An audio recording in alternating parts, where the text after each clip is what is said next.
Tere, mina olen Jana. Mina olen Signe. Ja täna me näitame teile M-Tiny robotid. Ja ma ütlen kohe ära, et me räägime enda lasteaia kogemusest. M-Tiny on siis selline väike panda. Ma panen ta siit tagant tööle sabast. Siit saab keerata häält valjemaks ja madalamaks. Ja kaasas on pult. Pult tuleb ka sisse lülitada, millega saab M-Tinyt juhtida. Ja mina näitan siis erinevaid kaarte, mis on komplektis kaasas. Kõigepealt emotsioonid erinevad. M-Tiny on hästi suured silmad ja emotsioonid ongi tema silmades. Näiteks panen siia mõtmise peale. Ja siis on M-Tiny rõõmus. Lisaks on kaasas veel erinevad programmeerimiskaardid ja käsklused otse, tagurpidi käsklust ei ole komplektis, on siis paremale ja vasakule. Siis on erinevad kordusmärgid 2–5 ning sulud koos kordusega ja lihtsalt sulud. Ja lisaks on veel stardi ja finišinupp. Nii ja lisaks siis kõigele muule on kaasas aktiivsuskaardid. Ja siis on olemas ka maskid, et pandad saab siis muuta erinevateks loomadeks. Just. Ja kui endal mõtteid ei ole, siis on kaasas ka selline väga hea abistav materjal. Nüüd mina näitan klaveri aktiivsuskaarti. Panda saab muuta erinevaks klaveriks, kas kassiklaveriks, koeraklaveriks, klooniks või mingi üllatusklaveriks. Ja mängida saab puldi abil. Näiteks olen kassiklaver. Või kloon ja üllatus. Ja siin ta valib siis erinevaid hääli, mis siin üleval valida. Mina näitan siis, et pandaga saab mängida ka näiteks golfi. Siis tuleb ta panna siia aktiivsuskaardi peale. Ja nüüd tuleb leida sobiv hetk ja puldiga siis lüüa. Et ta siis näiteks jõuaks ja finišisse.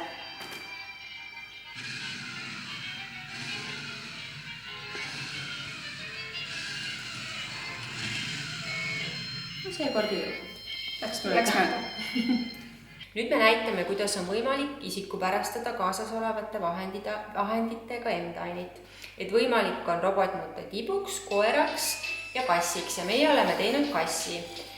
Ja Signe saab nüüd ülesande, et ta peab kassiga käima poes ja ostma tema lemmiksööki.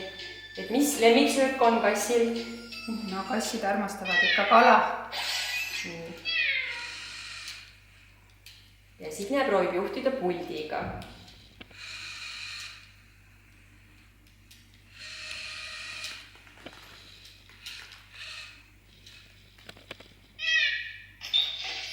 Kass läks siis poodi oma lemmiktoiduainet valima.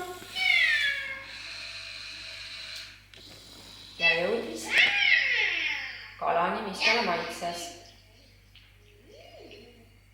Kui nüüd robot, see kass juhtida valetoiduni, siis Signe näitab, mis siis juhtub.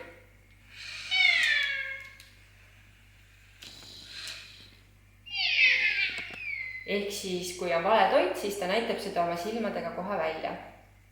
Pandat saab kasutada lastega õppetegevuses ja meie kogemus on näidanud, et kõneoskuse arendamiseks on see väga hea vahend. Oleme siia valmis teinud mati, panda päev, mis siis lõpeb sünnipäevaga. Ja programmeerimine käib ühekaupa käsklustega ja programmeerimisplaatidega. Kõigepealt panda magab. Ja kui äratuskell heliseb, siis panda ärkab üles ja läheb duši alla.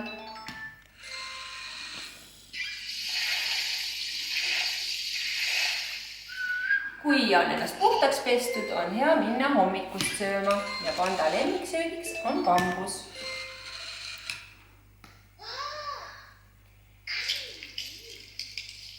Kui kõht täis, siis võib minna lõbustusparki mängima.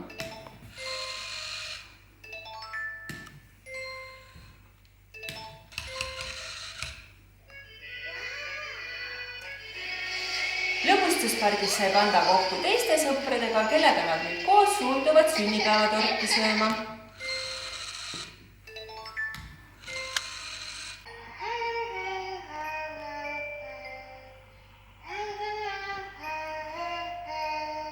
nüüd me näitame, kuidas on võimalik M-Dinile kirjutada terve programmi jada korraga ette. Ja oleme siia teinud ühe loo jälle ja kasutame ka emotsioonikaarte. Hommikul Panda ärkas natuke halvas meeleolus ja Panda ülesanne minna võtta oma sõber Kass ja nad koos lähevad siis jalgpalli mängima. Ja meil on siia programm juba valmis ette kirjutatud või pandud kokku, aga muidu lapsed saavad selle siis ise koos kokku panna ja läbi teha. Ja nüüd paneme Panda tööle. Siin on see emotsioonikaart ärkas kurjalt, halvas meeleolus.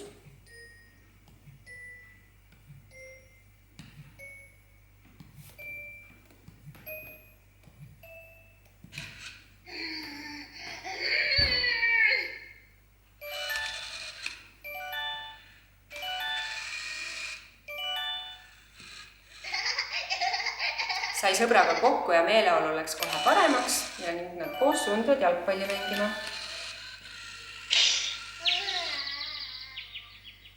Nüüd me keerasime need rohelised pusletükid teistpidi, seal on tänav ja erinevad ametid, kiirabi, politsei.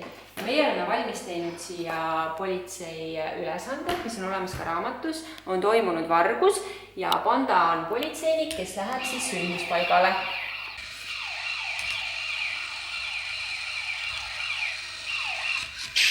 Panda oli muidugi ja jõudis õigeks ajaks kohale.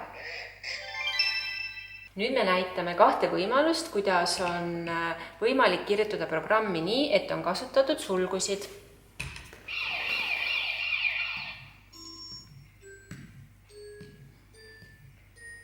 Et sulgudesse on pandud käsklus edasi ja sulgude taga on siis kordade arv.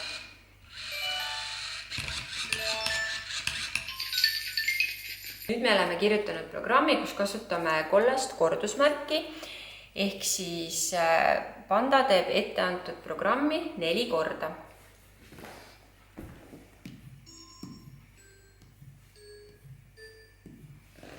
Pöörab, läheb edasi, teeb teist korda, 3. korda ja 4. korda.